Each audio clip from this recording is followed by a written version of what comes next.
اگر کوئی آدمی بیمار ہو اور ماہر حکیم یا ڈاکٹر نے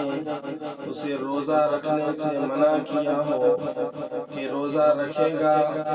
تو اس کی بیماری بڑھ جائے گی، یا صحت اور تندرستی میں دیری ہوگی، یا جسم کے کسی حصہ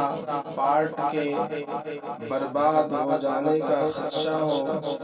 یا موت کا خدشہ ڈر ہو، تو اس آدمی کے لیے جائز ہے کہ رمضان میں روزے نہ رکھے، اور جب بیماری ختم ہو جائے اور صحت مند اور تندرست ہو جائے تو چھوٹے ہوئے روزوں کی قضا کر لے۔ اگر کوئی آدمی بیمار ہو اور ماہر حکیم یا ڈاکٹر نے اسے روزہ رکھنے سے منع کیا ہو کہ روزہ رکھے گا تو اس کی بیماری بڑھ جائے گی، یا صحت اور تندرستی میں دیری ہوگی، یا جسم کے کسی حصہ پارٹ کے برباد ہو جانے کا خدشہ ہو،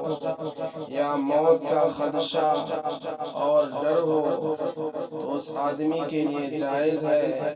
کہ رمضان میں روزے نہ رکھے، اور جب بیماری ختم ہو جائے